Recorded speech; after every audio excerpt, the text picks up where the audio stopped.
அனைவருக்கும் வணக்கம். நம்ம இன்னைக்கு பார்க்க போகிறது என்எம்எம்ஸ் எக்ஸாமினேஷன் 2027. இந்த என்எம்எம்ஸ் தேர்வை பற்றி ஒரு சில தகவல்களை நம்ம இந்த பகுதியில் பார்ப்போம். என்எம்எம்எஸ் அப்படின்னா national means come merit scholarship. இந்த தேர்வை நடத்துவது மத்திய அரசு, அதாவது சென்ட்ரல் கவர்மெண்ட்.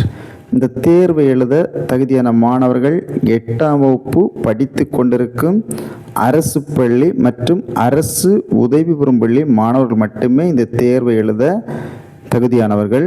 மெட்ரிக்லையோ இல்லை சிபிஎஸ்சிலையோ படிக்கிற மாணவர்கள் இந்த தேர்வை எழுத தகுதி இல்லாதவர்கள்.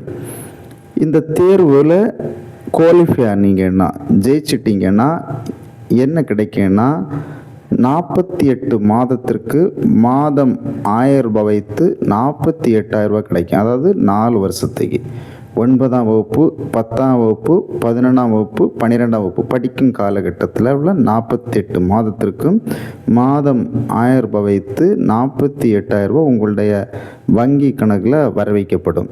இந்த தேர்வில் வெற்றி பெறுவதற்கு ஜென்ரல் மற்றும் ஓபிசி கேட்டகரிக்கு தேவையான மதிப்பெண்கள் 40%. அதுபோல் எஸ்சி எஸ்டி பிரிவினருக்கு வெற்றி பெறுவதற்கு தேவையான மதிப்பெண்கள் 32%. இதில் இந்த 40 மற்றும் 32% மதிப்பெண்கள் எடுக்கும் அனைவருக்கும் இந்த கல்வி உதவித்தொகை கிடைக்குமான்னு கேட்டால் கிடைக்காது. ஏன்னா இது மத்திய அரசு நடத்தும் தேர்வு. இதில் ஒரு மார்க் வச்சுருப்பாங்க. அது எப்படி வச்சுருப்பாங்கன்னா, ஒவ்வொரு ஸ்டேட்டுக்கும் இத்தனை பேருக்குன்னு ஒரு அலாட்மெண்ட் கொடுத்துருப்பாங்க. கடைசி நடந்த 2026 என்எம்எஸ் தேர்வில் கிட்டத்தட்ட நம்ம தமிழ்நாட்டிலேருந்து 6,250 பேர் பக்கத்தில் இந்த ஸ்காலர்ஷிப்பை பெற்றுக்கொண்டார்கள். அதுக்கு மேலே ஜெயிச்சாங்கன்னா அவங்களுக்கு ஒரு கட்டப் வச்சு அதில் யார் ஃபஸ்ட்டு வரதோ 6,250 இந்த இடம் ரிசர்வேஷன் சீட்டு இடஒதுக்கீடு அடிப்படையில் அந்த ஸ்காலர்ஷிப்பு பெறுவார்கள். இந்த என்எம்எம்எஸ் தேர்வை எழுதுவதற்கு அந்த மாணவனுடைய வீட்டில் பெற்றோர்களின் ஆண்டு வருமானம் 3,50,000க்கு மேல் இருந்தால் எழுதுவதற்கு அனுமதி இல்லை. 3,50,000க்கு உள் இருக்க வேண்டும். அந்த மாணவன் பெற்றோர்களின் ஆண்டு வருமானமானது 3,50,000க்கு உள் இருக்க வேண்டும். இந்த தேர்வானது 2 பகுதியாக நடைபெறும். அதாவது மேட்டு ஷேட். ஃபஸ்ட்டு மேட்டு 1.5 ஹவர், அடுத்து ஷேட்டு 1.5 ஹவர். மேட்டுன்னா அந்த மேட்டுக்கும் ஷேட்டுக்கும் இடையில் ஒரு 15 மினிட்ஸ் பிரேக் கொடுப்பாங்க மாணவர்களுக்கு. மேட்டுன்னா மென்டல் எபிலிட்டி டெஸ்ட்டு, ஷேட்டுன்னா ஸ்காலஸ்டிக் ஆப்டிடியூட் டெஸ்ட்டு. அப்போ மென்டல் எபிலிட்டி டெஸ்ட்டில் மொத்தம் 90 மல்டிபிள் சாய்ஸ் கொஸ்டின் இருக்கும். அதே போல் ஷேட்லேயும் 90 மல்டிபிள் சாய்ஸ் கொஸ்டின் இருக்கும். மேட்டில் இருக்கிற 90 கொஸ்டின்லையும் எந்த வச்சு பேஸ் பண்ணி கேட்டிருப்பாங்கன்னா ரீசனிங், திங்கிங், லாஜிக்கல், ஆப்டிடியூடு.